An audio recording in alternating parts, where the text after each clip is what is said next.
quality of talkative people is that people who speak less are more trustworthy. See, a secret remains a secret only as long as it stays in the heart, and people who speak less, their privacy is quite strong, and what is going on inside their mind is hard to know. It is a little difficult to know, which is why they never say such things. Because of not doing that, whatever time they live is for themselves. They remove their maximum time and spend it with themselves. You could also say they make time for themselves. It means they spend their time alone and transform loneliness into solitude, meaning the art of living life while being alone, the art of becoming successful while being alone. Most people think confidence looks like talking more, but I've watched real life prove the opposite. When someone is nervous, they start speaking to protect themselves. They over-explain. They apologize too early. They add extra details nobody asked for. They keep talking because silence feels dangerous. And the tragedy is this: the more they talk, the less people trust them.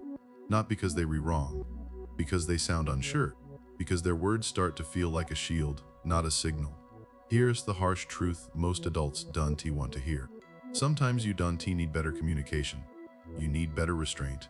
In meetings, in relationships, in negotiation, in leadership, loud is easy. Quiet is trained, and trained quiet isn't a weakness, it's control. I've coached people with great skills who kept getting overlooked. Not because they lacked talent, but because their speaking habits leaked insecurity. The moment they learned to speak less and land their words with purpose, they didn't become invisible. They became respected. If you've ever felt like being quiet is your flaw, stay with me. I'm going to walk with you through 8 special qualities quiet people often develop, qualities that make you sharper, more trusted, and more successful. Right after this hook, subscribe to the channel if you want more videos about discipline, emotional control, and practical personal growth. I'm not here to entertain you with noise. I'm here to help you build steady strength in a world addicted to talking. Now let's set the foundation. Speaking less does not mean thinking less. It means you stopping yourself from wasting power. Every sentence you speak is a trade. You retrading something inside you, attention, emotion, information, credibility, for something outside you, approval, safety, control, status. Quiet people trade less often, but at a higher price. Their words don't flood the room. Their words carry weight. And that's what we're rebuilding. Not a quiet personality, but quiet as a skill. The ability to pause, observe, and speak on purpose instead of impulse. The first quality quiet people develop is perception. They learn how to see what's happening beneath the words. Most people talk because they want to manage how they are perceived. Quiet people learn that the real advantage is paying attention. When you calm, you notice patterns. You pick up tone shifts. You spot hesitation. You see what someone else is trying to avoid saying. And here's the secret. Silence makes people reveal themselves. When you don't rush to fill the gap, many people keep talking. They add the detail they didn't plan to share. They correct themselves. They show you what they really think. That's not manipulation. That's observation. Try this. After someone finishes a sentence, hold a gentle 2-second pause before you respond. Not dramatic, not awkward, just calm. You will be surprised how often people continue and give you the real point. This is why quiet people can look socially advanced. They not guessing. They recollecting. And there's also a human side to this. Quiet can be respectful. When someone is stressed, they don't always need advice. Sometimes they need presence. Quiet people tend to be able to sit with discomfort without panicking, without interrupting, without hijacking the moment. That's emotional maturity. The second quality is precision. Quiet people often sound intelligent because they learn to compress their thoughts. They don't talk in circles. They don't decorate their point with extra words just to feel safe. They speak in clean sentences. Here's how I say it to high performers. Over-explaining is usually anxiety wearing a suit. When you calm, you speak clearly. When you insecure, you add unnecessary words. Precision isn't about being cold. It's about being understood. Use a simple tool. The headline test. Before you answer, ask yourself, what's the headline of my response? What's the main point? If you can find it, pause, organize, then speak. Another tool. The one-breath answer. If you can say your answer in one breath, you are probably explaining instead of communicating. The goal is not to be short, the goal is to be clear. People don't follow volume. They follow clarity. The third quality is warmth without performance. Quiet doesn't mean unfriendly. The best quiet people carry a calm warmth because they don't drain others. They don't compete for attention. They don't turn every conversation into a stage. A lot of talkative behavior isn't connection. It's emotional hunger. People talk to prove they matter, to win approval, to control how they look. It's human, but it's exhausting. Quiet people often do something rare. They create space. They let others breathe. They make people feel safe because they're not trying to dominate the moment. A simple way to stay warm as a quiet person is to speak in recognition, not performance. One accurate sentence that makes someone feel seen can build more trust than a long speech.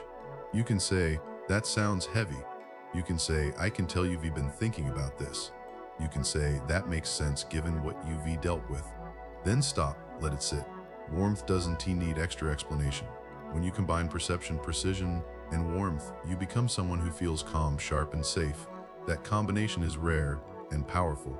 Now we move into the next two qualities where quiet becomes results: discipline and trust. Quiet people often develop a healthier relationship with time. They waste less of it.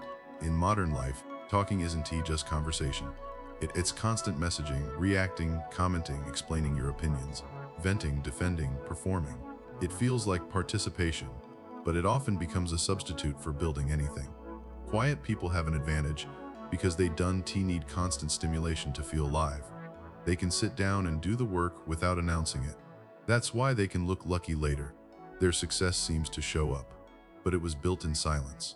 Consistent effort, less drama, fewer distractions. Here's what I want you to understand. The strongest discipline is quiet. It's the ability to keep doing what matters without needing applause. A practice I recommend is silent execution. Pick one meaningful task each day and do it with minimal communication around it. No posting about it. No telling 5 people about it. No checking who's impressed. Just do it, because there's a trap many people fall into. Talking about your goals gives you a small emotional reward. It makes you feel like you're progressing even if you're not. Quiet people often avoid that trap by putting the reward on the other side of action. Delayed reward is the foundation of everything: skill, fitness, savings, emotional stability, character. Now the fifth quality is trust. Quiet people often become more trustworthy because they handle information like adults. Most people lose trust through careless speech. They overshare. They gossip. They vent publicly. They repeat private details because they want connection or entertainment. Quiet people tend to be more discreet. Discretion is not hiding. Discretion is maturity. Not every thought deserves a microphone. Not every emotion deserves a stage. Not every detail of your life should be public. Privacy is power because it protects your options. It reduces misunderstandings. It keeps you from creating unnecessary enemies. It keeps your life clean. If you want to build this, adopt an information filter. Before you share something, ask, is this useful, or is it just release? If it's release, write it down. Take a walk, sleep on it. Share it with one trusted person, not the whole world. Also, pay attention to how you handle other people's stories. People trust the person who does gossip. Even if they never say it, they watch. If you tell them everyone else's business, they assume you will tell their business too. Quiet people also build trust by being careful with promises. Talkative people often promise from emotion. I'll handle it, I'll be there, no problem. Quiet people pause, check reality, and commit only when they mean it. That creates credibility. Trust isn't built by big speeches. It's built by consistent restraint. Now we move into two qualities people often ignore until life punishes them: self-respect and solitude strength. Quiet people often protect their self-respect because they don't negotiate with their dignity in public. A lot of adults leak self-respect in small moments. They get challenged, teased, or misunderstood, and they panic. They start explaining. They start justifying.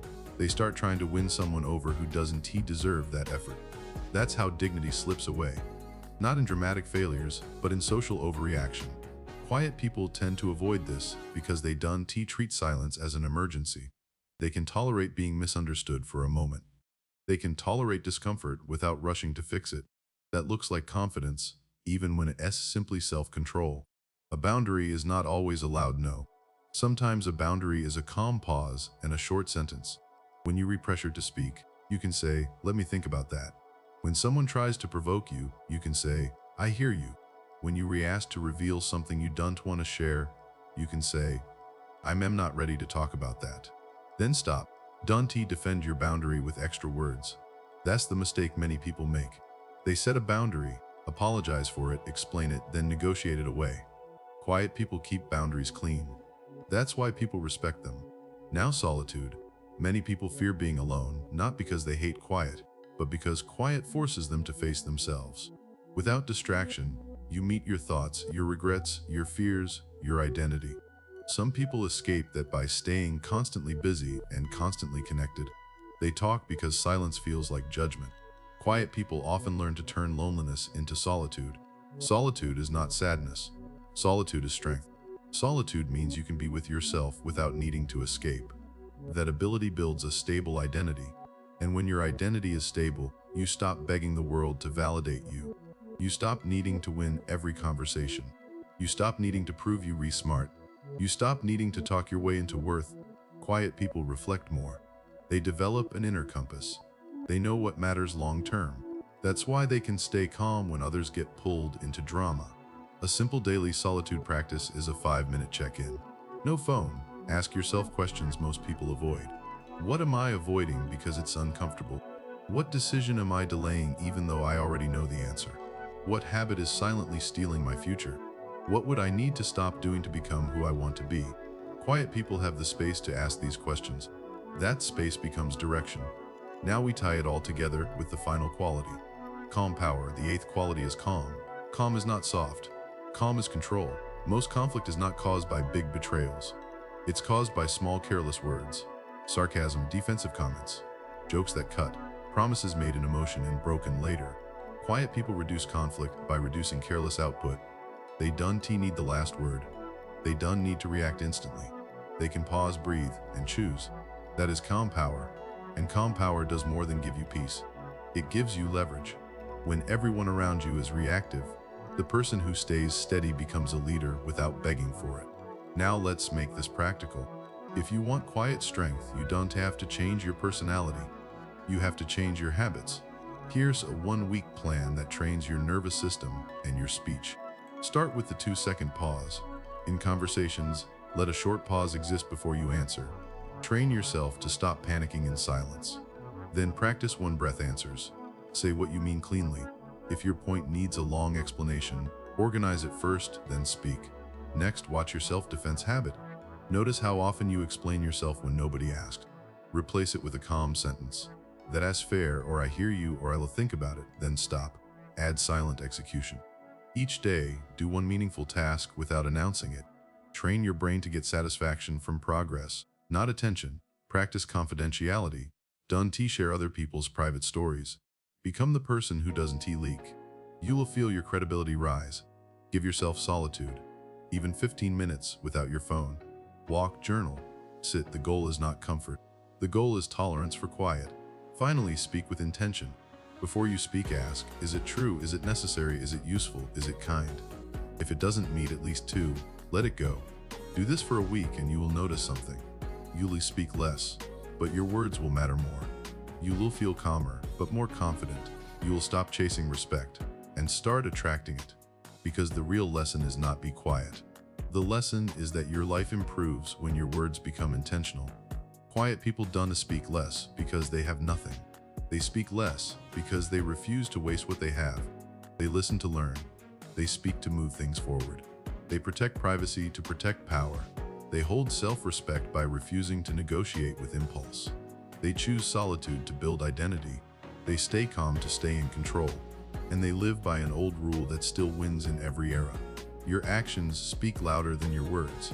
If you want, comment which quality you are going to build first. And subscribe if you want more tools on discipline, emotional control, and building the kind of success that doesn't need to announce itself. Quiet strength isn't about being silent. It's about being intentional. When you speak less, you listen deeper, you notice more, and you stop leaking your power through nervous explaining, impulsive promises, and careless words. Quiet people often win because they protect 3 things most people waste every day: attention, credibility, and peace. Their presence feels steady, their words feel precise, and their actions do the talking. In a world addicted to noise, the person who can pause, observe, and speak on purpose becomes rare, and rare becomes valuable. The deeper lesson is simple. Your future is shaped less by what you say and more by what you repeatedly do. Apply it by practicing the 2-second pause before you respond, speaking in one clear point instead of long explanations, keeping private things private, and committing only when you truly mean it. Build a daily quiet block for focused work and let consistency become your loudest statement.